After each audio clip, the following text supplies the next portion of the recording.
Massimo Rossetto è il presidente dell'associazione Mandi Friuli Nepal Namaste, con un impegno che si è fatto sempre più gravoso anche alla luce del tremendo terremoto di aprile. Qual è la situazione innanzitutto in quei territori?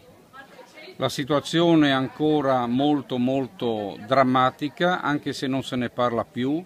Stanno uscendo dalla stagione dei monsoni e piano piano si inizierà l'opera di ricostruzione.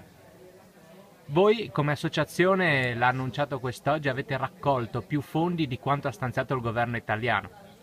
Sì, non abbiamo raccolto, abbiamo già mandato in Nepal. Siamo pronti a partire con diversi microprogetti e attendiamo il bel tempo e la nuova normativa. Purtroppo non siamo aiutati dall'incremento, dalla speculazione che ha triplicato i costi dei materiali edili. Raccontiamo anche l'attività che state svolgendo da diversi anni, state permettendo di far andare a scuola oltre 1000 bambini.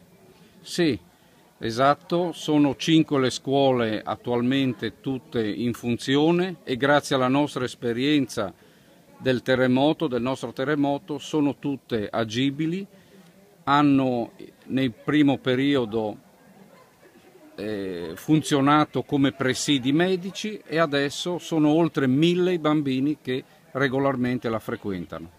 Per quanto riguarda le persone che vorrebbero ancora darvi una mano, come possono fare?